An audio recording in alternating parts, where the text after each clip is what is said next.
চলুন আজ একটা দারুণ ইংরেজি শব্দ শিখে নিই, ক্যাপাসিয়াস। এরকম কি হয় যে কিছু ভর্তি গিয়ে আর একদম জায়গা হচ্ছে না? এই দেখুন রিনাকে, ও ঘুরতে যাওয়ার জন্য ব্যাগ গোছাচ্ছে, কিন্তু ছোট ব্যাগের সব কাপড় তো ধরছে না। তখন ওর বাবা ওকে একটা নতুন ব্যাগ দিল। ওয়াও, এটা তো অনেক বড়! এই যে এত বড় আর প্রশস্ত ব্যাগটা, এটাকে ইংরেজিতে বলার জন্য সেরা শব্দটাই হলো ক্যাপাসিয়াস। ক্যাপাসিয়াস মানে হলো যার ভেতরে অনেক জায়গা, মানে বেশ বড় আর প্রশস্ত আর কি। এটা কিন্তু একটা পজিটিভ শব্দ, মানে যথেষ্ট জায়গা আছে, কোনো চিন্তা নেই। তার মানে রিনার কাছে এখন একটা ক্যাপাসিয়াস ব্যাগ আছে। কিন্তু এই শব্দটা কি শুধু ব্যাগের জন্যেই? না, চলুন দেখি আর কোথায় ব্যবহার করা যায়।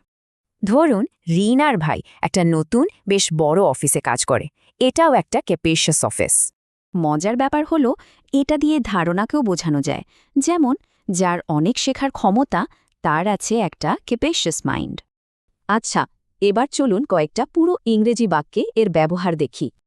এই বাক্যের মানে হল স্টার্টআপটা একটা বড় অফিসে চলে গেল, কারণ তাদের টিম বড় হচ্ছিল। এখানে ক্যাপাসিয়াস ইন্টেলেক্ট মানে হল তার শেখার ক্ষমতা বা বুদ্ধিটা অনেক বিশাল। আর রিনা যে ঘুরতে গেল, তাদের হোটেলের ঘরটাও ছিল অনেক বড়, মানে ক্যাপাসিয়াস। তাহলে ব্যাপারটা কি দাঁড়ালো? ক্যাপাসিয়াস দিয়ে শুধু জায়গাই নয়, ধারণাকেও বোঝানো যায়। সহজে মনে রাখার জন্য ক্যাপাসিটি শব্দটা ভাবুন। ক্যাপাসিটি মানে তো ধারণ ক্ষমতা, তাই না? তাহলে এক কথায় ক্যাপাসিয়াস মানে হল অনেক জায়গা, বড়, প্রশস্ত, আর এটা একটা পজিটিভ শব্দ।